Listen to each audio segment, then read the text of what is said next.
अस्सलाम तो वालेकुम सर। वालेकुम अस्सलाम। अच्छा, स्पेस फिजिक्स में एक चीज़ तो ये कि हमने इसको लास्ट में इसलिए रखा था क्योंकि काफ़ी सारे एक तो स्टूडेंट्स इसको लेकर कंफ्यूज होते हैं कि स्पेस फिजिक्स नहीं किया। तो स्पेस फिजिक्स का एक तो ये है कि इसका वेटेज कम होता है। 5 6 7 मार्क्स का मैक्सिमम क्वेश्चन आएगा इससे। लेकिन इससे पहले वाले जो टॉपिक्स हैं वो ज़्यादा इंपॉर्टेंट इन द सेंस इसलिए होते हैं क्योंकि इसके लिए पास पेपर्स आपके पास अवेलेबल हैं और वो पुराने टॉपिक्स हैं। तो वो तो कंपलसरी आते हैं। इसका हो सकता है क्वेश्चन 5 मार्क का हो आउट ऑफ 80। तो बाकी 75 का पेपर इंपॉर्टेंट ज़्यादा होता है आपके पास। अगर आप ये 5 मार्क्स इन शॉर्ट मतलब आप नहीं भी करता कोई शॉर्ट टाइम में, तो फिर भी वो A स्टार इजीली ले सकता है। ठीक है। बाकी स्पेस फिजिक्स की बात है तो स्पेस फिजिक्स में कुछ इतनी ज़्यादा डिटेल नहीं है, मोस्टली थ्योरी है। कोई कैलकुलेशन या न्यूमेरिकल्स इतने मुश्किल नहीं है, एक ही फॉर्मूला होगा। तो इस वजह से थोड़ा सा ये स्टोरी बेस्ड होगा आपके पास और जल्दी भी कवर अप हो जाएगा। तो इसको स्टार्ट करेंगे सबसे पहले हम अर्थ से, क्योंकि बेसिकली स्पेस फिजिक्स में हमारे पास प्लैनेट बॉडीज और सोलर सिस्टम गैलेक्सी सब चीज़ें आती हैं। लेकिन सबसे पहले क्योंकि जिस प्लैनेट पे हम रहते हैं हमें उसका आइडिया हो, फिर हम उसी के रेफरेंस से बाकी सबको ऑब्जर्व करेंगे।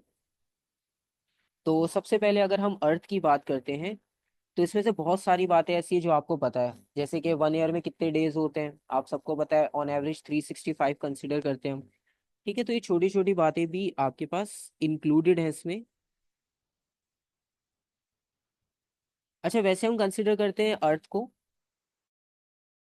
कि अर्थ जो है वो सन के अराउंड 365 डेज में कंप्लीट एक राउंड करती है ऑन एवरेज। वैसे तो मिनट सेकंड्स को अगर हम देखें वो एक कॉम्प्लिकेटेड वैल्यू बनती है, लेकिन एग्जाम में वो लिखने की जरूरत नहीं है ना, वो आपसे पूछेंगे आप 365 डेज ही लिखोगे। तो अर्थ का टाइम पीरियड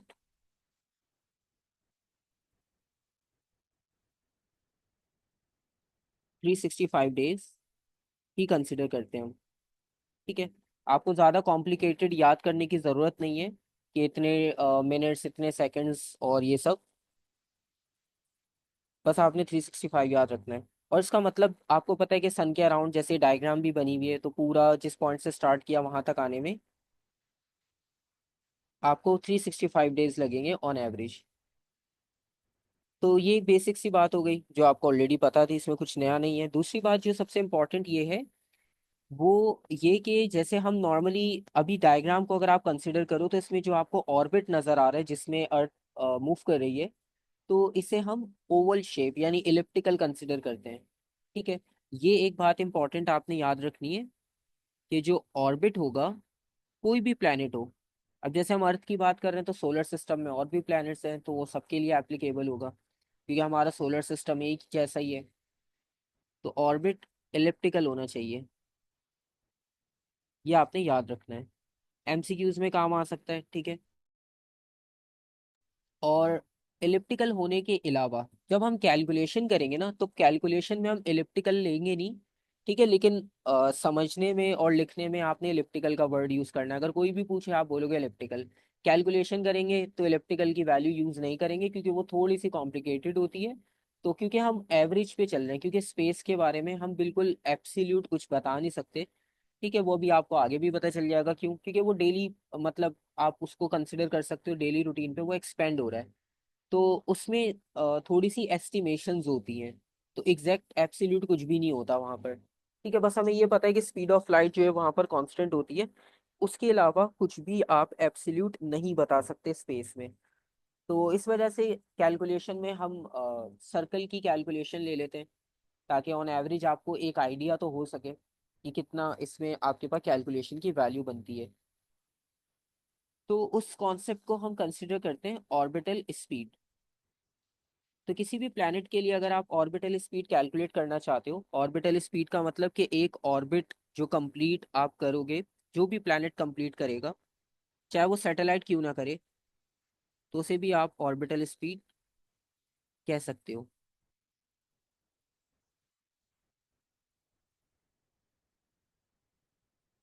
तो यहाँ पर भी हम वर्ड एवरेज का ही यूज करेंगे, the average speed with which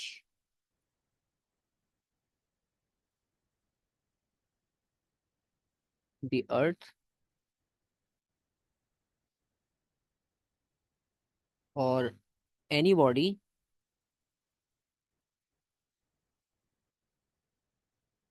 orbits around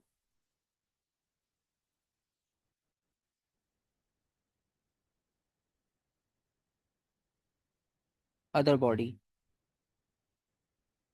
ठीक है, तो हमने जर्नल डेफिनेशन लिखी है, आप सब पे अप्लाई कर सकते हो, तो इसमें आपको कोई कंफ्यूजन नहीं होगी। हाँ, इसका फॉर्मूला इंपॉर्टेंट होगा कैलकुलेशन के लिए, बहुत सिंपल सा फॉर्मूला है। स्पीड का हम फॉर्मूला यूज करते हैं डिस्टेंस अपॉन टाइम। ठीक है, बस यहाँ पर हमने क्या करना है, क्योंकि यहाँ डिस्टेंस तो होगा नहीं, तो सरकमफेरेंस ऑफ सर्कल ले लेंगे हम। v is equals to 2 pi r over time to complete one round trip, capital T.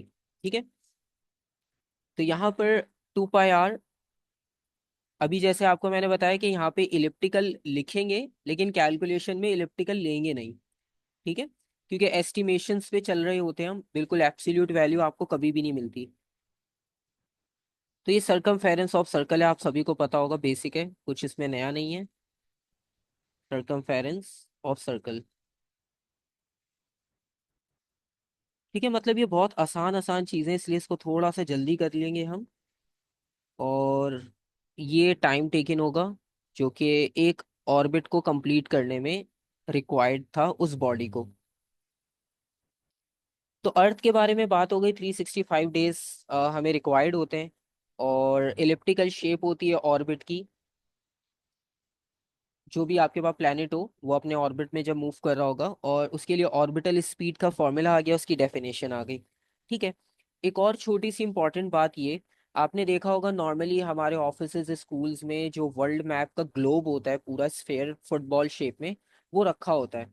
ठीक है, उसमें आपने एक चीज शायद नोटिस की हो कि मोस्टली उसमें क्या होता है कि वो थोड़ा सा टिल्टेड होता है, मतलब बिल्कुल उसको हॉरिजॉन्टल नहीं रखा होता, थोड़ा सा टिल्टेड रखा जाता है। ठीक है, अब उस टिल्टेड रखने का रीजन क्या होता है कि नॉर्मली होता यह है कि जैसे अगर आप फुटबॉल लो, फुटबॉल में आप बिल्कुल सेंटर में एक रॉड उसमें से पास कर दो। ठीक है, वो बिल्कुल उसके 90 डिग्री पर आएगी।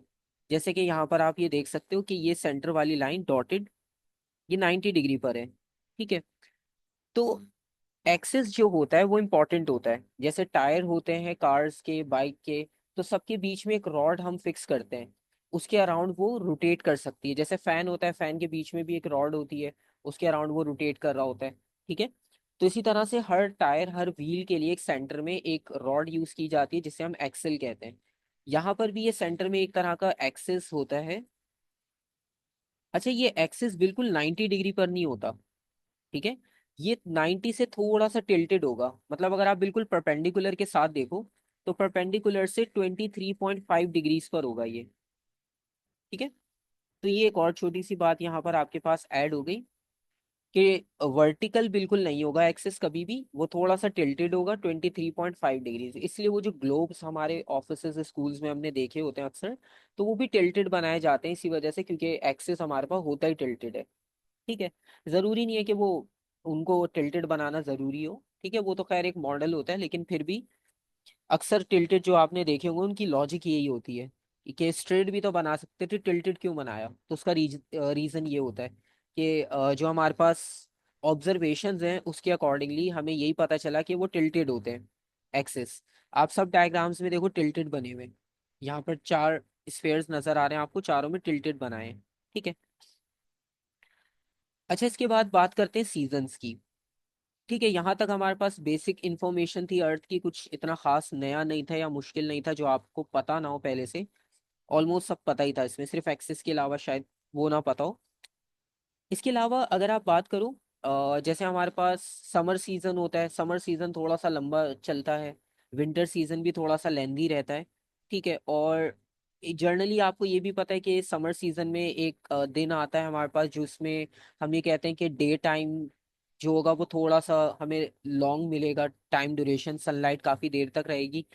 विंटर सीजन में आपको एक नाइट ऐसी मिलती है कि जिसमें जो है वो नाइट टाइम जो है वो डे टाइम से थोड़ा सा ज्यादा होता है, उसे हम कहते हैं कि ये एयर में सबसे लॉन्गेस्ट नाइट और एयर में सबसे लॉन्गेस्ट डे होगा। तो उनकी लॉजिक्स क्या होती है बेसिकली उनकी लॉजिक बहुत सिंपल सी है। अभी जैसे हमने बात की कि इलिप्टिकल ऑर्बिट कंसिडर करते हैं हम। अब इलिप्टिकल ऑर्बिट कंसिडर करने का मतलब ये हुआ कि अगर आप इलिप्टिकल शेप को ऑब्जर्व करें सिंपल पेपर पे भी, तो उसमें आपको एक चीज क्लियरली पता चल रही है कि ये दो साइड्स ऐसी हैं जो कि थोड़ी सी डिस्टेंस पर है सेंटर से। जैसे ये हॉरिजॉन्टल, अब इसको वर्टिकल भी बना सकते थे लेकिन फिलहाल इस डायग्राम को कंसिडर कर रहे हैं हम। और जो वर्टिकल डिस्टेंस है वो शॉर्ट है। तो इससे आपको ये पता चला कि पूरे एयर में दो पोजीशंस ऐसी आपको मिलेंगी अर्थ की कि जो थोड़ी सी लॉन्ग चलेंगी। ठीक है। और दो पोजीशंस ऐसी होंगी जो जल्दी चली जाएंगी। अब जैसे स्प्रिंग और ऑटम, ये सीजन बहुत जल्दी से चला जाता है। मतलब ये इतना कभी आपने नहीं सुना हो कि वो बहुत लेंदी रहता हो या इस तरह से। ठीक है।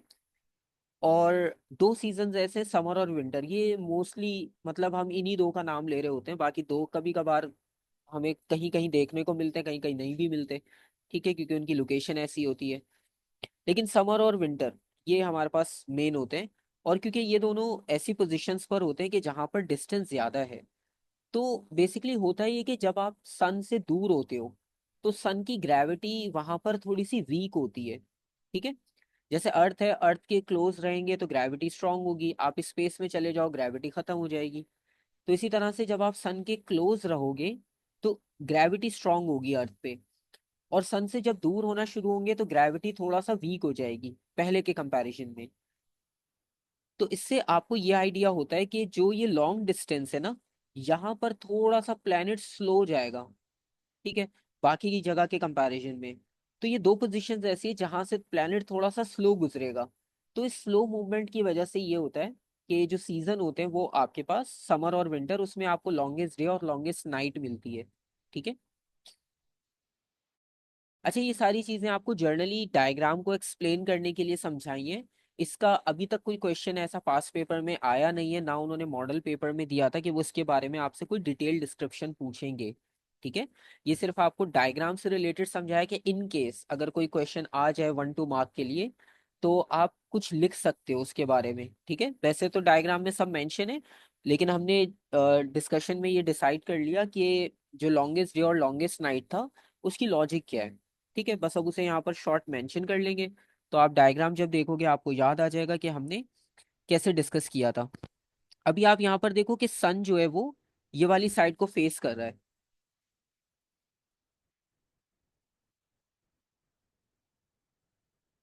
इसी तरह से सन ये वाली साइड को फेस कर रहा है। ठीक है। अब फॉर एग्जाम्पल अगर आप जो ये वाली साइड है इसे आप फोकस करो, तो ये साइड रोटेट कर रही है एंटी क्लॉकवाइज। तो अब आप जब नीचे आओगे तो ये वाली साइड आपको टॉप पे मिलेगी। इसको हम ऐसे शेड करते हैं यहाँ पर।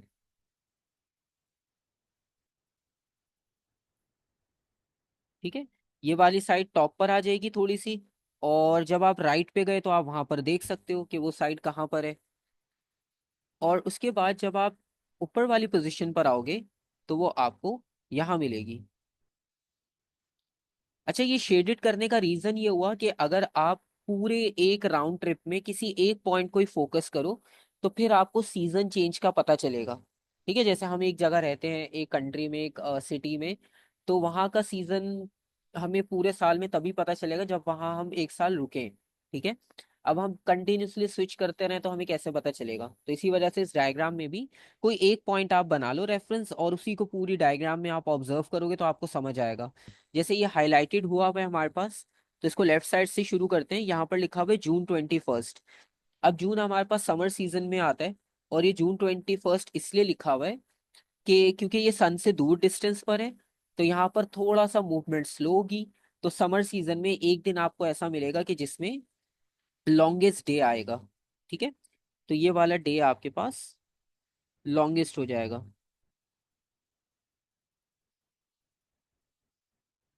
ठीक है, साइंटिफिक रीजन आपको पता चल गया। अब जर्नली भी कोई भी आपसे पूछेगा कि ये लॉन्गेस्ट डे और नाइट कैसे आती है, तो आप उसे बता सकते हो कि इसकी लॉजिकल रीजन होती क्या है। इलिप्टिकल शेप होने की वजह से दो पोजीशंस ऐसी होती है राइट और लेफ्ट वाली इस डायग्राम के अकॉर्डिंग, कि जहां पर आपको लॉन्गेस्ट डे और लॉन्गेस्ट नाइट मिलने का चांस होता है। अगर ये सर्कल होता फिर तो ये हर तरफ इक्वल होता, फिर ये लॉन्गेस्ट नाइट और डे का सिनेरियो नहीं होता, फिर सब जगह एक जैसा आपके पास सिनेरियो होता, फिर आपको चारों सीजन बराबर मिल रहे होते। यहाँ तक किसी का कोई क्वेश्चन हो?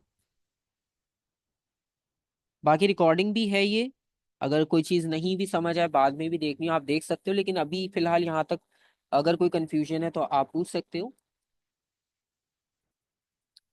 बाकी ये जो टॉप और बॉटम वाली पोजीशन है, इसमें इक्वल डे एंड नाइट है, क्योंकि बिल्कुल हाफ पार्ट सन को फेस कर रहा है, हाफ पार्ट नहीं कर रहा, तो यहाँ पर दोनों चीजें इक्वल चल रही हैं।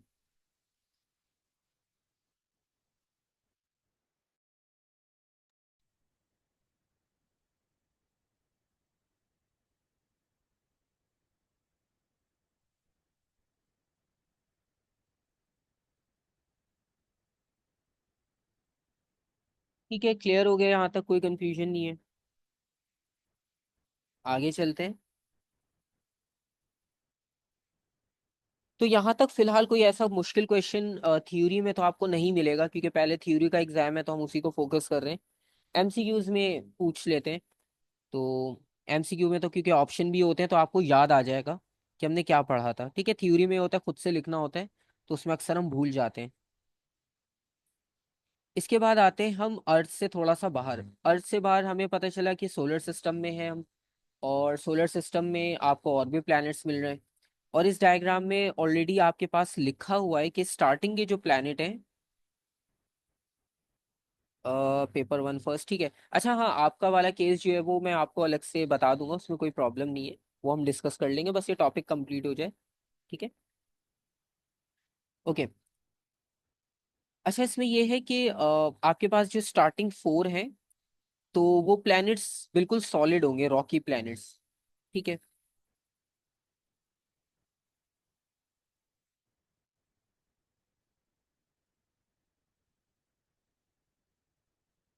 और उसके बाद जो चार प्लैनेट्स आपको नजर आ रहे हैं वो गैशियस स्टेट में होंगे। ठीक है। और लास्ट में वो जो एक प्लूटो को हम कभी काउंट करते थे, अब तो सोलर सिस्टम में हम उसे नहीं काउंट कर रहे होते। उसका रीजन ये है कि एक तो वो डिस्टेंस पर है, और उसको हम डार्क प्लैनेट कंसिडर करते हैं। डार्क प्लैनेट क्या होता है वो आपको इसमें ही पता चल जाएगा जब हम उसकी डेफिनेशन लिखेंगे। तो इस वजह से वो अब हमारे पास नॉर्मल प्लैनेट्स की कैटेगरी में नहीं आ रहा, वो डार्क प्लैनेट्स की कैटेगरी में चला गया। ठीक है। उसके अलावा आप देख सकते हो आपको कॉमेट्स, सेरेस, एस्ट्रॉइड बेल्ट, मेक और क्यूपर बेल्ट ऑब्जेक्ट्स, एरेस, इस तरह की काफी सारी चीजें इस डायग्राम में नजर आ रही हैं। ठीक है, तो सोलर सिस्टम वाली चीजें हमें पता है, एस्ट्रॉइड भी पता है, कॉमेट भी पता है, प्लूटो भी पता है। इसके अलावा जो चीजें ये क्या है? ठीक है। तो सोलर सिस्टम में अगर हम बात करें सबसे पहले प्लेनेट की,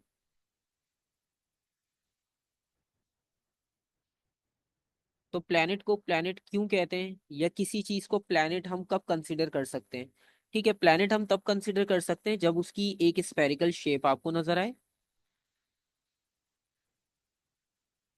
इसलिए हम सब प्लैनेट्स को स्फेरिकली बनाते आए हैं और देखते आए हैं डायग्राम्स में। और उनका जो है वो सन के अराउंड ऑर्बिट होना चाहिए। अब आप देखो प्लूटो का बना हुआ नहीं है इस डायग्राम में, ठीक है, इसी वजह से must have an orbit around sun.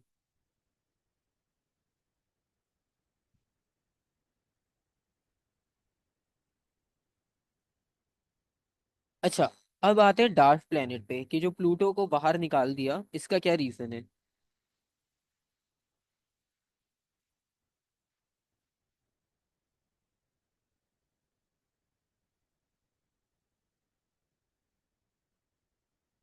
अच्छा, डार्क प्लेनेट में प्रॉब्लम ये होती है कि ये मून से भी स्मॉल होते हैं,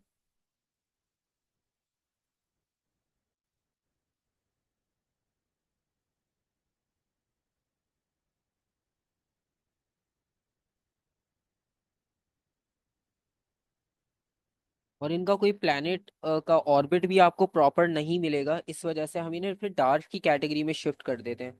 मतलब बहुत स्मॉल मास हो जाता है तो फिर उसे प्लेनेट कंसिडर नहीं कर पाते हैं, कि उसका मास और साइज बहुत स्मॉल हो गया।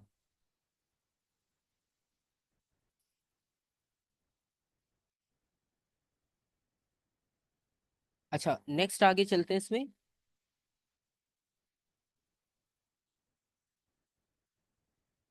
अच्छा, ये जितने भी आपको प्लूटो, मेकमेक, सेरेस, एरिस, ये सारे नाम जो है ये डार्क प्लैनेट्स हैं। मतलब अगर मैं उनको टिक कर दूं, ये, तो ये सब डार्क प्लैनेट्स आ गए। ठीक है। तो इनके बारे में खैर हमें पता होना जरूरी नहीं है, ये तो सिर्फ डायग्राम में एक बना हुआ है, तो इसलिए आपको एक्सप्लेनेशन बता दी कि इनका रीजन क्या है।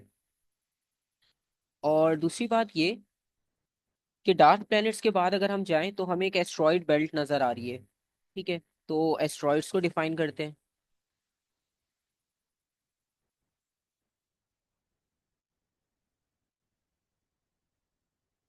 एस्ट्रॉइड्स आपको पता होगा कि बेसिकली ये लार्ज साइज रॉक होते हैं जो स्पेस में फ्रीली मूव कर रहे होते हैं एक ऑर्बिट के अंदर। और जब ये वहां से अलग होते हैं तो फिर ये किसी भी क्लोज प्लैनेट को जाके या तो हिट कर सकते हैं, या उनके क्लोज से जा सकते हैं, या बहुत दूर से भी जा सकते हैं, डिपेंड करता है उनकी पोजीशन पर। ठीक है। तो एस्ट्रॉइड्स जो होते हैं ये लार्ज रॉक होते हैं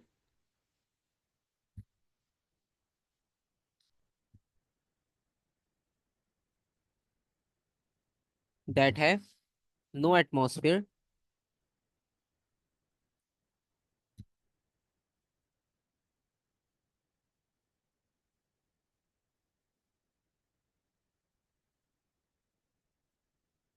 of their own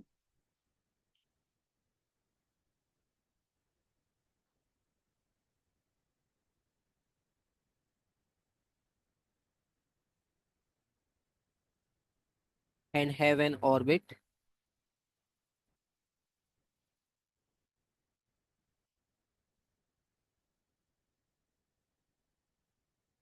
if in asteroid belt.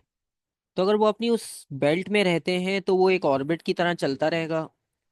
अगर उससे बाहर चले गए तो फिर वो जाहिर सी बात है स्पेस में कहीं भी जा सकते हैं, स्पेस बहुत बड़ा है। और एस्ट्रॉइड के बाद, अब जैसे नॉर्मली लोग देखते हैं स्पेस में और पुराने लोग कहते थे शूटिंग स्टार और ये सब, तो बेसिकली वो शूटिंग स्टार जो है और स्टार जो है वो दोनों अलग अलग चीजें होती है बेसिकली। अब कॉमेट्स या एस्ट्रॉइड या मेट्रॉइड अगर क्लोज से गुजर जाता है प्लेनेट के, तो लोग उसे भी स्टार कंसिडर करते हैं, जबकि ऐसा नहीं है। अभी आप देखो सोलर सिस्टम में स्टार की हम कहीं बात ही नहीं कर रहे। स्टार अगर कोई है जो हमें क्लियरली दिखता है तो वो सन है, सन को हम स्टार कंसिडर करते हैं। तो वो सन आप देख सकते हो उसका साइज कितना है, तो स्टार का साइज इतना होता है। तो स्टार अगर गिरता है कहीं पर तो उसका साइज इतना बड़ा होता है कि प्लेनेट तो उसके सामने फिर बचेगा ही नहीं। तो स्टार्स नहीं होते वो बेसिकली, वो कॉमेट्स और मेट्रॉइड्स होते हैं, जो कि जिन्हें शूटिंग स्टार बेसिकली हम कंसिडर कर रहे होते हैं। तो शूटिंग स्टार नाम होता है उनका, लेकिन वो एग्जैक्ट स्टार नहीं होते, क्योंकि उसकी सिंपल सी एग्जांपल आप सन से ले सकते हो कि सन का साइज इतना बड़ा है। तो अगर आप सन को ही कंसिडर कर लो, अगर वो एक स्टार की तरह किसी प्लेनेट से जाके टकरा जाए तो फिर बचेगा ही कुछ नहीं, क्योंकि उसका साइज सबके सामने ही है कि आप कंपेयर कर सकते हो सबसे, कि डायग्राम में सबसे ग्रेटर उसको बनाया तो उसका मतलब उसका साइज भी। हाँ, ये दोनों डिफरेंट होते हैं। अभी दोनों की डेफिनेशन आप देखो, देखो एस्ट्रॉइड आपको पता चल गया बड़े रॉक साइज हैं। फॉर एग्जाम्पल जैसे आपके पास माउंटेन्स हैं, आप माउंटेन की एग्जाम्पल लो, माउंटेन से आप तोड़ के उनमें से कुछ स्मॉल रॉक्स निकाल लो, वो बनेंगे फिर मेटेरॉइड्स। ठीक है। इसके बाद एक और कैटेगरी आएगी, फिर कॉमेट आएंगे।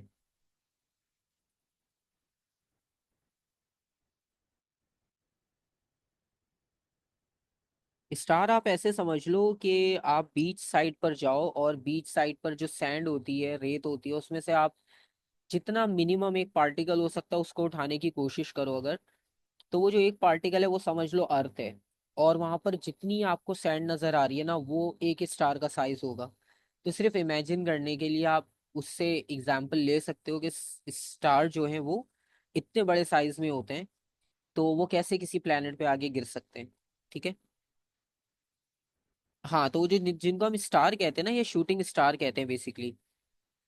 तो वो एग्जैक्ट स्टार नहीं होते, वो टर्म स्टार की यूज होती है, लेकिन वो एग्जैक्ट स्टार होता नहीं है खुद। ठीक है। ये आगे अभी एक एक करके चीजें आपको पता चलती जाएंगी कि वो होते क्यों नहीं है। एक चीज आपने और भी नोटिस की होगी, पहले आपको बहुत सारे स्टार्स दिखते होंगे रात में, लेकिन अब वो कम, थोड़ी सी कम क्वांटिटी में नजर आते होंगे पहले के कंपैरिजन में। मतलब मैं अगर अपने टाइम से देखूं तो जब मैंने स्टार्ट में देखे थे तो काफी सारे होते थे, आपने भी अपने स्टार्टिंग में जब भी ऑब्जर्व करना शुरू किया होगा, तो तब से लेकर अब तक शायद आपको भी ये फील हुआ हो कि अब क्वांटिटी थोड़ी सी कम नजर आती है। तो अगर ऐसा ऑब्जर्व किया है तो उसका आंसर भी आपको इसी चैप्टर में मिलेगा। अच्छा, मेट्रॉइड्स क्या होगा? मेट्रॉइड्स ये होगा कि जो एस्ट्रॉइड्स थे ये बड़े रॉक थे, तो इनमें से कुछ पार्ट्स टूट कर अलग हो जाते हैं, तो वो छोटे रॉक्स बन जाते हैं। ठीक है, तो स्मॉलर रॉक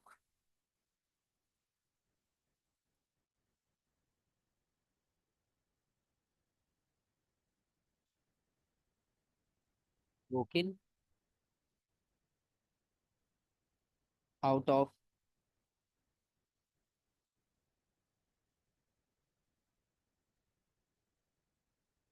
एस्ट्रॉइड्स। ठीक है, तो ये उसी में से निकल कर बने हैं, तो मतलब ये अलग से कुछ नए नहीं है, ये उन्हीं में से ड्राइव हो रहे हैं basically.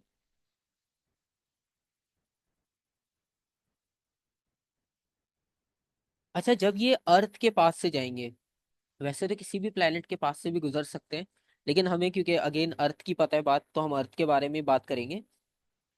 So when they enter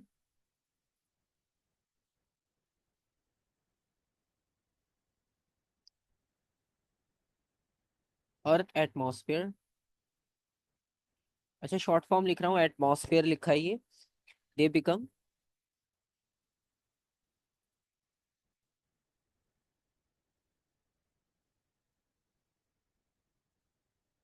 Meteor, तो फिर आप उन्हें मिटियोर भी कह सकते हो। ठीक है, अब क्योंकि अर्थ रीजन में वो आ गए, अब अर्थ की एक ग्रेविटी। ठीक है, अब जैसे आप किसी ऑब्जेक्ट को पकड़ के ग्राउंड पे ड्रैग करते हो, तो वहां पे फ्रिक्शन होती है बहुत ज्यादा। इसी तरह से जब अर्थ उसे अपनी तरफ अट्रैक्ट करेगी, तो उसको बहुत ज्यादा एयर रेजिस्टेंस मिलेगी अचानक से, स्पेस में तो नहीं थी। जैसे अर्थ की ग्रेविटी में आया, उसे एयर रेजिस्टेंस मिलना शुरू हो गई। ठीक है, तो उसकी वजह से होगा क्या, कि वो ड्रैग फोर्स की वजह से,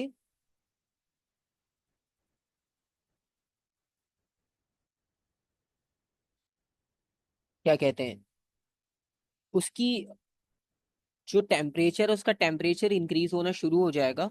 और टेम्परेचर इंक्रीज होने के बाद, ठीक है, जब वो अर्थ के क्लोज आ रहा होगा, तो वो जहां भी आकर हिट करेगा तो वहां थोड़ा सा एक्सप्लोजन आपको मिलेगा। क्यों? क्योंकि वो एक तरह का बॉम्ब टाइप बन जाएगा, क्योंकि ग्रेविटी की वजह से और एयर रेजिस्टेंस की वजह से उसका अपना टेम्परेचर इतना हाई हो जाएगा कि वो एक बॉल ऑफ फायर बन जाएगा। ठीक है, so they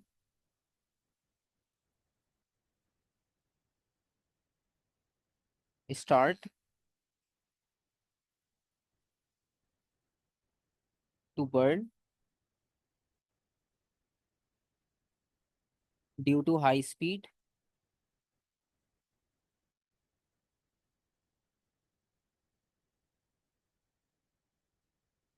and air resistance. अच्छा, इसमें छोटी छोटी इन्फॉर्मेशन है लेकिन थोड़ी सी अलग है बाकी फिजिक्स से, तो ये जल्दी भी याद हो जाएगी। ठीक है, अब आते हैं उस मेन पार्ट पे। अभी आपने देखा होगा रिसेंटली जो चल रही थी कुछ एक वीक पहले की न्यूज़, एक दो वीक पहले की, ईद से पहले की शायद, हाँ, कि उसमें वो शूटिंग स्टार था और सबने उनकी वीडियो बनाई थी। ठीक है, और वही सब चल रहा था रील्स और सब जगह पर। तो बेसिकली अब काफी सारे पूछते हैं कि वो क्या था, कैसे था, कैसे पता चलेगा। अब अगेन जिनको इनकम्प्लीट इंफॉर्मेशन होती है तो वो फिर कुछ भी पोस्ट करते हैं, फिर वो शेयर शेयर शेयर शेयर होकर सोशल मीडिया में ये होता है कि एक चीज अगर किसी को नहीं थी इन्फॉर्मेशन सही से, उसने पोस्ट किया, अब जिसको आगे नहीं पता था उसने शेयर कर दिया, फिर उसने किया, इस तरह से वो वायरल हो गई। अब सही बात क्या थी वो किसी को नहीं पता, बस सब शेयर कर रहे हैं। ठीक है, तो हर चीज दिखने वाली सोशल मीडिया पे सही नहीं होती। आप तो क्योंकि खुद पढ़ रहे होते हो, तो आप उसको पहले थोड़ा रिसर्च करोगे, तो आपको उसके आंसर खुद ही मिल जाएंगे, फिर आपको खुद ही पता चल जाएगा क्या सही था क्या गलत था। ठीक है, तो खैर उसकी एक थोड़ी सी हाइप हो गई कि एक शूटिंग स्टार था, और फिर लोग उसको कयामत से भी रिलेट करने लगे कि उससे पहले भी जो शूटिंग स्टार नजर आएगा ये वही था, और ये सारी चीजें। ठीक है। अच्छा, अब जो टर्म यूज करते हैं ना हम उसमें हमारे रिलीजन में, जैसे शहाब साकिब। ठीक है। अब उर्दू में आप कह लो उसको, अरबी में कह लो शहाब साकिब टर्म होती है, इंग्लिश में मिटियोर कहते हैं। तो अगर आप इसको ट्रांसलेट वाइज करके भी सर्च करोगे तो आपको पता चल जाएगा कि मिटियोर या शूटिंग स्टार को शहाब साकिब कहते हैं। ठीक है, अरबी वर्ड में। तो शहाब साकिब का मतलब ये नहीं है कि सिर्फ वही वाला होगा कि जो मतलब फाइनल डे या कयामत से पहले आपको नजर आएगा। तो उसका मतलब बिल्कुल भी ये नहीं होता। शहाब साकिब हर वो मिटियोर या शूटिंग स्टार, अब वो रोज भी आपको दिख सकता है। ठीक है। तो ऐसा नहीं है कि वो सिर्फ एक बार आएगा।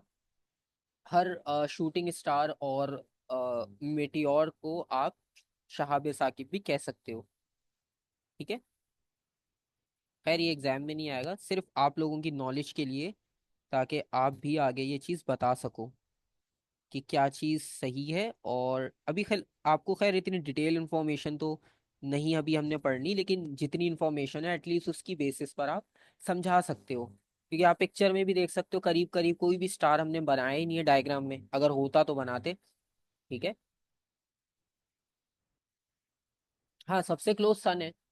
सन को स्टार कंसिडर कर लो, उसका साइज आप देख लो, अगर स्टार इतना बड़ा कोई आता है अर्थ पे या क्लोज से भी गुजरता तो वो उसको पिघला तो सकता ही था आराम से, इतनी टेम्परेचर हीट उसके पास है। तो ये बस सिनेरियो था सिंपल सा। अब वो उसको इतना बड़ा कर दिया बिला वजह। तो खैर वो एक अलग बात है। मिटियोर के बाद आते हैं आखिरी चीज जो इसमें रह गई थी, कॉमेट। कॉमेट क्या होता है? अब कॉमेट एक अलग चीज है। ठीक है, वो बिल्कुल डिफरेंट कॉन्सेप्ट है मिटियोर से। Number 5, comet.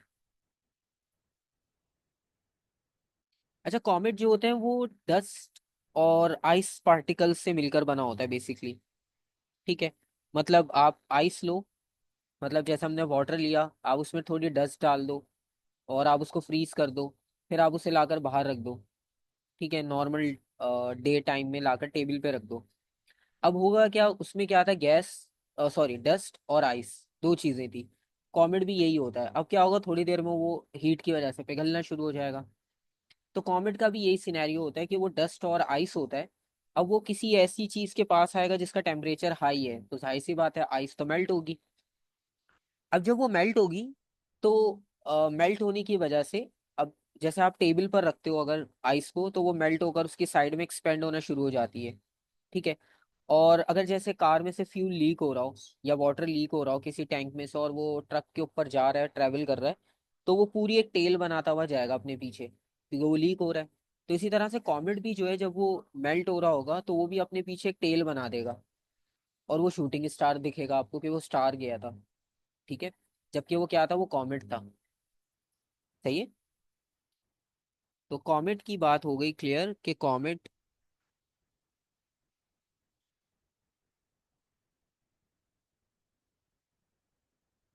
Is made out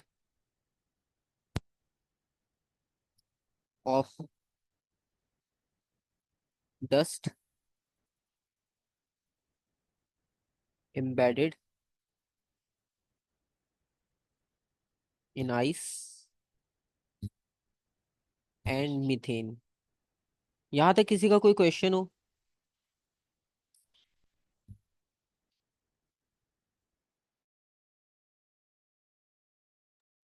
अच्छा, जब कॉमेट सन के क्लोज आएगा, ठीक है, जैसे अर्थ है, अर्थ भी क्लोज है सन के, बहुत दूर तो नहीं है, हमें फील होती है हीट सन की समर सीजन में। तो अगर इतना करीब भी अगर वो आता है, तो जब वो अर्थ के पास से गुजर रहा होता है तो वो मेल्ट होना शुरू हो जाता है, तो उसकी वो टेल बन जाती है। तो इस वजह से वो शूटिंग स्टार नजर आता है आपको। तो शूटिंग स्टार जो कि कॉमेट है, और मिटियोर इससे पहले हमने जो देखा, तो इन दोनों को शहाब साकिब की जो है कैटेगरी में रखा जाता है इन अरबी। और बाकी इंग्लिश में हमने देख ही लिया कैसे क्या कहते हैं। ठीक है, यहाँ तक किसी का कोई क्वेश्चन, कोई कंफ्यूजन? और सर ये स्पेस में फ्लोट कर रहे होता है बस। हाँ फिलहाल, क्योंकि ये स्पेस में फ्री है, क्योंकि स्पेस में ग्रेविटी नहीं है। तो जब ग्रेविटी नहीं है तो उनका कोई रेफरेंस नहीं है, तो बस वो रैंडमली जा रहे हैं। जब वो किसी प्लेनेट हम्म, के क्लोज आ जाते हैं तो उन्हें इफेक्ट होता है। जैसे एस्ट्रॉयड में से टूट के मेटियोर बना, वो अर्थ के करीब आ गया, जुपिटर के करीब आ गया, अब उनकी ग्रेविटी उन्हें अट्रैक्ट कर लेगी। ठीक है, तो फिर ओके उन पे सर। इफेक्ट होना शुरू होता है, वरना वो बस आप समझ लो कि जैसे वाटर में चीजें फ्लोट कर रही हैं ऐसे फ्लोट कर रहे हैं वो, जब तक अगर उन्हें कोई डिस्टर्ब ना करे या खुद जाकर किसी के साथ इंटरेक्ट ना कर ले। ठीक है, ओके सर। तो फिलहाल हमारे पास बेसिक डेफिनेशंस का हमें पता होना जरूरी था, वो हम देख चुके हैं। इसके बाद आते हैं हम हमारे मेन कॉन्सेप्ट पे, जो कि है स्टार। ठीक है, अच्छा इसमें मिल्की वे गैलेक्सी ये भी है, ये छोटी छोटी चीजें ये इसको हम स्टार के बात करेंगे, पहले हम स्टार को कर लेते हैं, वो ज्यादा इंपॉर्टेंट है क्योंकि अच्छा मिल्की वे का कॉन्सेप्ट बस इतना ही है कि जिस तरह हमारा सोलर सिस्टम है हो सकता है इस तरह से मिलियन सोलर सिस्टम हो सकते हो हमारे यूनिवर्स में, हमें नहीं पता। ठीक है, हम तो सिर्फ अपने की बात कर रहे हैं, वो इतना बड़ा है। तो उसके अलावा भी कितनी सारी चीजें स्पेस में होंगी हमें नहीं पता।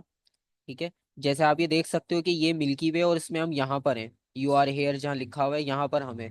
मिल्की वे बेसिकली गैलेक्सीज होती हैं, हर गैलेक्सी में अपना अपना एक सेटअप होता है, तो हम जिस गैलेक्सी में रहते हैं बेसिकली उसको मिल्की वे कहते हैं। ठीक है, और हमारी गैलेक्सी का नाम मिल्की वे है, और हम मिल्की वे में सोलर सिस्टम का पार्ट है, अर्थ प्लेनेट का। और हम कुछ यहाँ पर हैं, तो हम दूर हैं, काफी सेंटर से काफी दूर हैं अभी।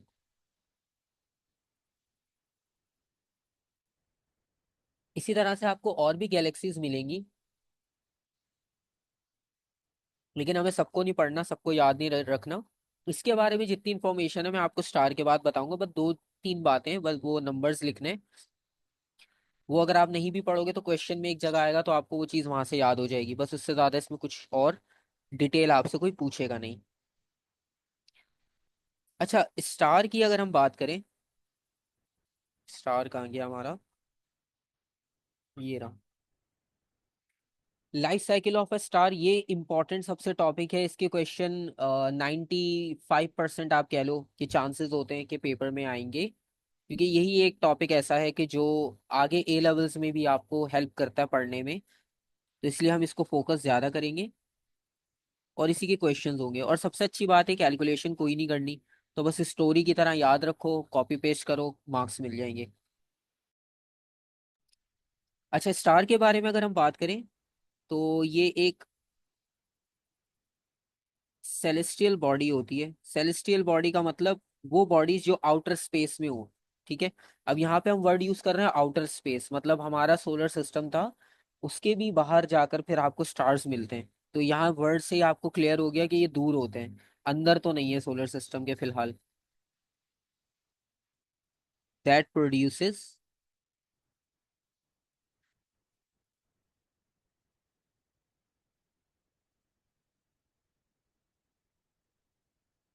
Energy of its own using fusion reaction. Fusion, I hope आप सबको याद होगा, न्यूक्लियर फिजिक्स में पढ़ा था, कंबाइन करके हैवी न्यूक्लियस बनाना। इसलिए पहले न्यूक्लियर करना जरूरी होता है, क्योंकि फिर ये फ्यूजन रिएक्शन अगर नहीं पढ़ा हो किसी ने तो उसको फिर कुछ समझ ही नहीं आएगा कि स्टार में हो क्या रहा था। ठीक है, अच्छा एक क्वेश्चन और है आप लोगों से वैसे ही जर्नल के, जो हम आयरन की बात करते हैं, हमारे पास अर्थ पे एक मेटल है आयरन, तो आपको क्या लगता है कि ये हमें अर्थ पे ही मिलता है या कहीं और से मिलता है, या स्टार्ट से ही हमें बहुत सारा आयरन मिला था, बस हम उसी को यूज कर रहे हैं अभी।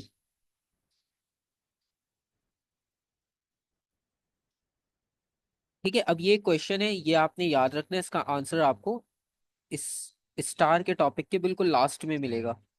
ठीक है, अब आते हैं स्टार के लाइफ साइकिल पे। अच्छा पहले आप इसका पूरा सिनेरियो सुन लो, लिखने वाला तो मैं आपको सेंड भी कर सकता हूँ। ठीक है, उसमें कोई मसला नहीं है। तो मेन है प्रोसेस समझना। ठीक है, डायग्राम हमारे पास है भी फिलहाल यहाँ पर, और प्रोसेस में आपको जो ऑलरेडी रिटन है वो भी सेंड कर सकता हूँ। और मेन ये है कि आपको कॉन्सेप्ट समझ आ जाए। ठीक है, मतलब आप इसको स्टोरी की तरह थोड़ा सा याद कर लोगे, और फिर आपको वर्डिंग्स लिखने में आसानी होगी, कुछ टर्म्स होंगी वो आपको भाई याद रखनी पड़ेंगी, अदरवाइज बाकी जो है वो आपके लिए आसान हो जाएगा। ठीक है, मैं देखता हूँ मेरे पास ये ऑलरेडी रिटन भी होगा, तो मैं उसको ओपन कर लेता हूँ ताकि आपको डिस्क्रिप्शन भी साथ साथ नज़र आ जाए।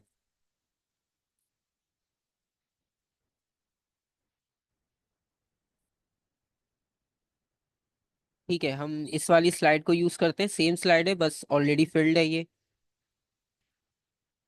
अच्छा, यहाँ पर आप देखो तो इस डायग्राम में स्टार्ट हो रहा है जाइंट गैस क्लाउड नेब्यूला से।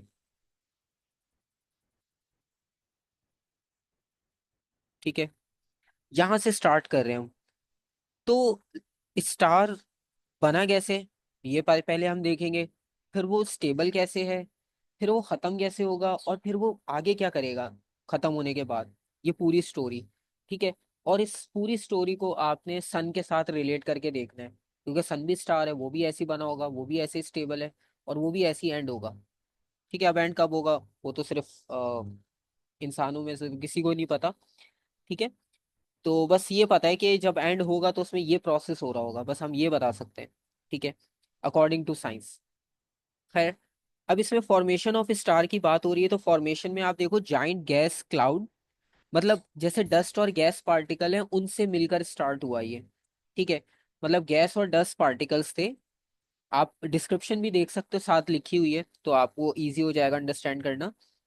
तो एक बड़ा सा क्लाउड था गैस और डस्ट पार्टिकल्स का, और वो कोलैप्स हुआ, मतलब वो सब एक आपस में मर्ज होना शुरू हो गए बिकॉज ऑफ ग्रेविटी। ठीक है, और उस पार्ट को आप नेब्यूला भी कह सकते हो। ठीक है, मतलब अगर हम एस्ट्रोनॉमी की टर्म में देखें तो नेब्यूला, सिंपल वर्ड में देखें तो large cloud of gas and dust particle collapse under its own gravitational field. ठीक है, तो अगर आप कई क्वेश्चन में आंसर लिखोगे तो नेब्यूला भी लिख सकते हो, और large cloud of gas and dust particle, लेकिन आपको पता दोनों होनी चाहिए, क्योंकि हो सकता है एमसीक्यूज में नेब्यूला लिखा हो, तो फिर आपको नेब्यूला का पता होना चाहिए वो क्या है। तो पहली चीज आ गई नेब्यूला। ठीक है, गैस और डस्ट पार्टिकल नेब्यूला। अब क्योंकि हमें ये पता है ग्रेविटी सबके पास होती है, ठीक है, तो वो ग्रेविटी की वजह से मर्ज होना शुरू हो जाएंगे एक दूसरे के साथ एक तरह से, स्ट्रॉन्ग ग्रेविटी की वजह से। अच्छा, स्ट्रॉन्ग ग्रेविटी की वजह से जब वो मर्ज होंगे तो फिर वो एक स्टेट बनाएंगे जिसे हम कहेंगे प्रोटोस्टार। ठीक है, ये सेकंड स्टेट आ गई प्रोटोस्टार, ये फर्स्ट हो गई, ये सेकंड हो गई। अच्छा, ये वाली जरूरी नहीं है हमारे पास। ठीक है, ये अभी फिलहाल हमारे पास जरूरी नहीं है, वो पिक्चर में इंक्लूडेड है लेकिन हमारे एग्जाम का पार्ट नहीं है, तो उसको याद करना जरूरी नहीं है, पर प्रोटोस्टार याद करेंगे, नेब्यूला के बाद प्रोटोस्टार बनेगा। अच्छा, प्रोटोस्टार में होता क्या है कि वो जो ग्रेविटेशनल कोलैप्स था ना वो होता रहेगा।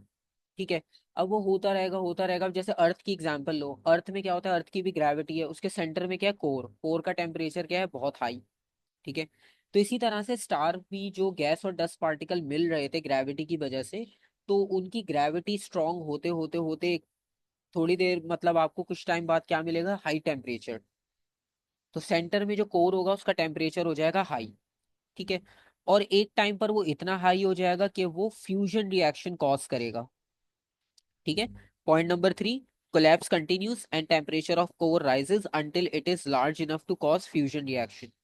ठीक है, तो फ्यूजन रिएक्शन स्टार्ट हो गया, तो तीन बातें हो गई। नेब्यूला से शुरू किया, ग्रेविटी स्ट्रांग थी, कोलैप्स हुआ, कोलैप्स होने की वजह से टेम्परेचर बढ़ा कोर का, और उसने फ्यूजन रिएक्शन स्टार्ट करा दिया। ठीक है, नेब्यूला, प्रोटोस्टार, फ्यूजन रिएक्शन, तीन चीजें। ठीक है, फ्रेजिंग अपनी मर्जी से कर सकते हो आप, टर्म्स बस याद कर लो। फ्रेजिंग फिर आपका जैसे दिल करे आप कर सकते हो, क्वेश्चंस में आप देखोगे तो आपको खुद ही पता चल जाएगा, उसमें इतनी ज्यादा डिटेल तो नहीं लिखनी होती। 3 मार्क्स का होगा तो बस 3 बातें बतानी है, 2 मार्क्स का होगा तो 2 बातें। और इसके अलावा फिर आते हैं नंबर 4। नंबर 4 में क्या होगा कि ये फ्यूजन रिएक्शन, अगर आपको याद हो न्यूक्लियर रिएक्शन में हमने ये लिखा था कि जो हाइड्रोजन होता है बेसिकली, हाइड्रोजन कन्वर्ट होता है हीलियम में, क्योंकि हाइड्रोजन स्मॉल है, तो हाइड्रोजन के आइसोटोप्स मिलकर हीलियम बनाते हैं, क्योंकि हीलियम हैवी है। ठीक है, चौथी इंपॉर्टेंट बात जो कि न्यूक्लियर फिजिक्स में हम ऑलरेडी पढ़ चुके हैं, तो हाइड्रोजन के बेसिकली आइसोटोप्स कंबाइन होके हीलियम बनाएंगे। सिंपल सी बात। तभी हमने वहां पे हाइड्रोजन लिखा था, और वहां पे हमने ये भी लिखा था ये फ्यूजन रिएक्शन स्टार्स में होता है, वो इसी वजह से लिखा था। ठीक है, क्योंकि नेचुरली होता ही यही है। ये बात आ गई नंबर 4। ठीक है, यहाँ तक कोई कंफ्यूजन? ठीक है, यहाँ तक कोई कंफ्यूजन नहीं है। आगे देखते हैं।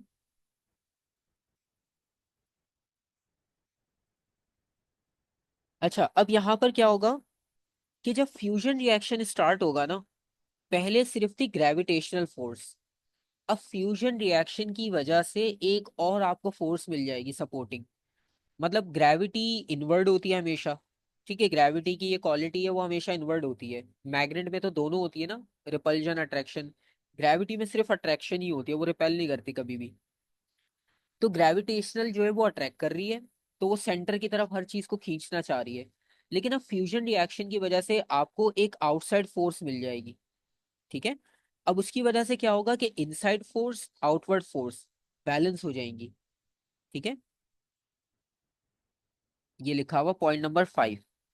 Once fusion begins, a star stops collapsing as heat produced with the help of fusion generates enough pressure from inside to balance the gravitational field. ठीक है, तो अगर ग्रेविटेशनल फील्ड आपके पास इनवर्ड यानी सेंटर की तरफ जा रही थी, फोर्स ऑफ ग्रेविटी, तो फ्यूजन जो है वो बाहर की तरफ थी, और ये दोनों बैलेंस हो गई। तो ना तो अब कोलैप्स होगा, और ना ये बाहर जाएगा। ना एक्सप्लोड होगा, ना कोलैप्स होगा। ठीक है, बैलेंस हो गया। बैलेंस होने का मतलब है जैसे अभी हम सन को देख रहे हैं, तो उसमें यही तो स्टेट है। मतलब हम जैसा देख रहे हैं वो रोज वैसा ही दिख रहा है हमें। स्फेयर था, स्फेयर ही दिख रहा है। उसका टेम्परेचर हाई था, हाई दिख रहा है। लेकिन उसका टेम्परेचर डे बाय डे बढ़ता जा रहा है। ठीक है, ये चीज है, पहले इतना नहीं होता था। अब बहुत सारे रीजन्स में आपने ऑब्जर्व किया होगा। ठीक है, जो पाकिस्तान में रहते हैं उन्होंने वहां ऑब्जर्व किया होगा, जो डिफरेंट कंट्रीज में रहते हैं वहां उन्होंने ऑब्जर्व किया होगा कि एयर बाय एयर वो बढ़ता जा रहा है टेम्परेचर। अब उसका रीजन क्या है वो भी आपको इसमें समझ आ जाएगा अभी। तो बेसिकली हम फर्स्ट सेकंड से अब आ गए थर्ड स्टेट पे, नंबर 3। अच्छा, नंबर 3 में दो स्टेट्स हैं अलग अलग।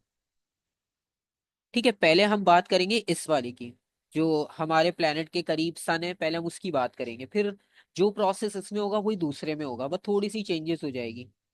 ठीक है, मतलब अभी जो ऊपर वाला प्रोसेस है ये वाला, हम इसकी बात कर रहे हैं। ठीक है, तो फ्यूजन रिएक्शन हुआ। फ्यूजन रिएक्शन की वजह से क्या हुआ कि जो आउटर फोर्स थी और इनवर्ट फोर्स थी वो बैलेंस हो गए, टग ऑफ वॉर की तरह। अब ना तो राइट जा रहे हैं ना तो लेफ्ट जा रहे हैं, अब वो स्टेबल हो गया। जैसे सन स्टेबल हमें दिख रहा है, स्फेयर रोज हमें स्फेयर दिखता है, तो वो वैसा स्टेबल हो गया। तो इसलिए यहाँ पर लिखा हुआ है low and medium mass stars, example sun. ठीक है,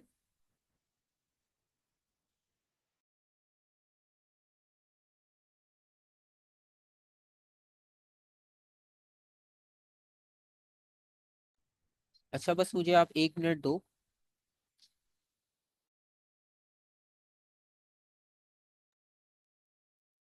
तो यहाँ पर स्टेबल स्टेट की हम बात कर रहे थे कि हमें स्टेबल स्टेट मिल जाएगी यहाँ तक। ठीक है, यहाँ से जो आपको स्टेबल लिखा हुआ नजर आ रहा है, तो ये स्टेबल स्टेट ही है।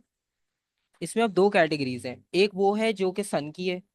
ठीक है, जैसे हम सन को ऑब्जर्व करते हैं, और कुछ बॉडीज ऐसी होती है जिनका मास सन से मतलब काफी टाइम्स ग्रेटर होता है। तो वो दूसरी कैटेगरी आती है, जैसे यहाँ लिखा हुआ है ना हाई मास या मैसिव स्टार, वो अलग कैटेगरी है। तो मतलब फॉर्मेशन एक जैसी बन रही है, लेकिन बस कैटेगरीज अलग अलग हैं। ठीक है, अच्छा, अब ये स्टेबल स्टेट चलती रहेगी जब तक फ्यूजन रिएक्शन हो रहा है, ये स्टेबल स्टेट आपके पास चलती रहेगी। ठीक है, अब यहाँ पर आपके पास ये वाली स्टेट नंबर 5 वाली, ये कंटिन्यू है। ठीक है, तो अभी जैसे आप ऑब्जर्व कर रहे हो, तो वो वाली स्टेट जो है वो ये स्टेबल है। ठीक है, तो जब तक स्टेबल स्टेट चल रही है, ये फ्यूजन रिएक्शन हो रहा है ग्रेविटेशनल, और ये दोनों एक दूसरे को बैलेंस कर रहे हैं, और ये कंटिन्यूअसली चलता रहेगा। फिर उसके बाद जब फाइनल स्टेट की तरफ वो जाएगा स्टार, मतलब वो डेथ स्टेट की तरफ जाना शुरू होगा। तो डेथ स्टेट की तरफ जाने का उसमें क्या रीजन होगा? अब यहाँ पर आप देखो कि एक टाइम आएगा कि वो जो फ्यूजन रिएक्शन था, ठीक है, अब वो हाइड्रोजन करवा रहा था। अब वो हाइड्रोजन, जाहिर सी बात है वो खत्म होना शुरू हो जाएगा। ठीक है, ऐसा तो नहीं है वो अनलिमिटेड क्वांटिटी में। तो वो एक टाइम पर आएगा कि वो एंड होगा। तो यहाँ पर लिखा हुआ है कि फ्यूल जो होगा हाइड्रोजन का, वो एंड होना शुरू हो जाएगा। तो उसकी वजह से क्या होगा कि जो वो प्रेशर बन रहा था, जो बैलेंस कर रहा था ग्रेविटी को, अब वो बैलेंस नहीं हो पाएगा। ठीक है। और दूसरी बात ये, the heavier element in the core begins to fuse and temperature of core rises. ठीक है।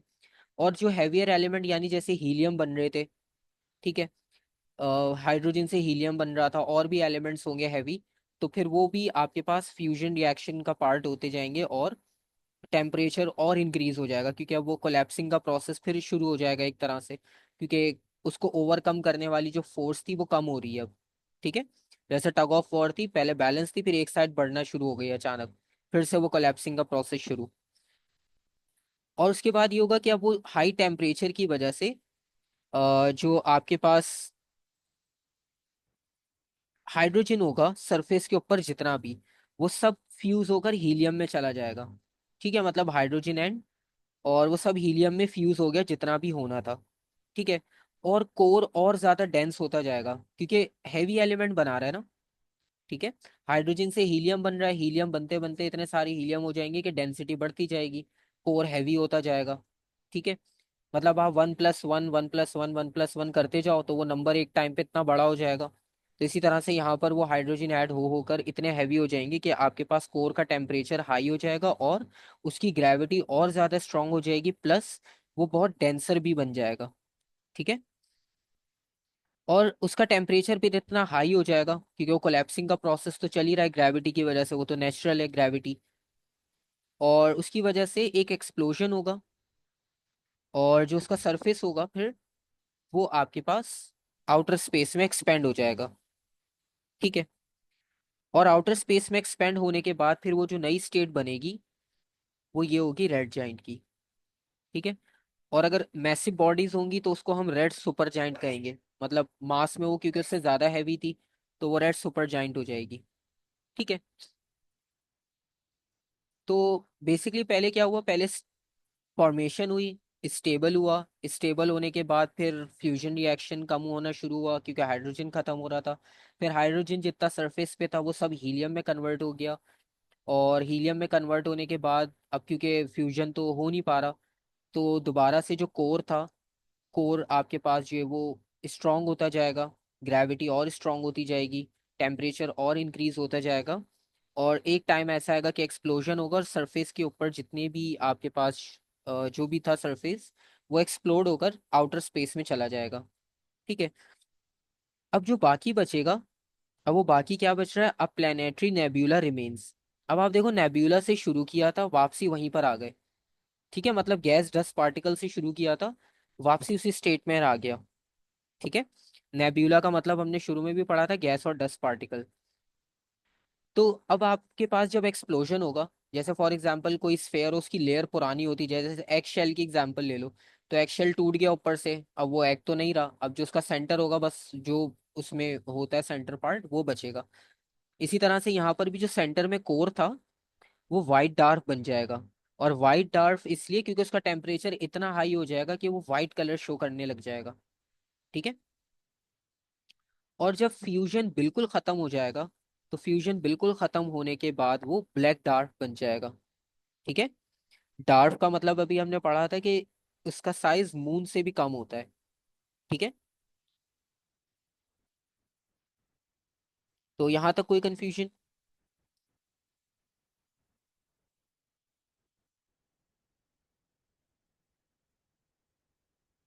तो ये आपके पास एक प्रोसेस होता है, और इसके क्वेश्चंस भी आते हैं। मैं इनके एक दो के स्क्रीनशॉट्स आपको शेयर करूंगा, बाकी की उसकी प्रैक्टिस भी करेंगे। मेरे पास वैसे भी इसकी सॉल्व फाइल भी है सारे क्वेश्चंस की, क्योंकि इसमें 2023 से पहले तो थे ही नहीं। सो 2023 और 24 की हैं, तो उनमें से काफ़ी सारे सॉल्व हैं। तो उनमें आपको ज़्यादा क्वेश्चंस भी नहीं मिलेंगे, एक दो दिन लगेंगे, आप इसके सारे क्वेश्चंस भी खत्म कर लोगे। ठीक है। और इसके बाद फिर नेक्स्ट हम ये देखेंगे कि ये जो रेड सुपर जाइंट था इसका प्रोसेस क्या होगा, वो भी बिल्कुल इसी तरह सिमिलर होगा, पर कुछ चीज़ें दो तीन इसमें चेंज हो जाएगी। और इसके बाद रेड शिफ्ट और बिग बैंग थ्योरी का कॉन्सेप्ट है, वो कंप्लीट हो जाएगा। तो ये चैप्टर भी जो है वो आपके पास इसमें एंड हो जाएगा। ठीक है, स्पेस फिजिक्स का भी।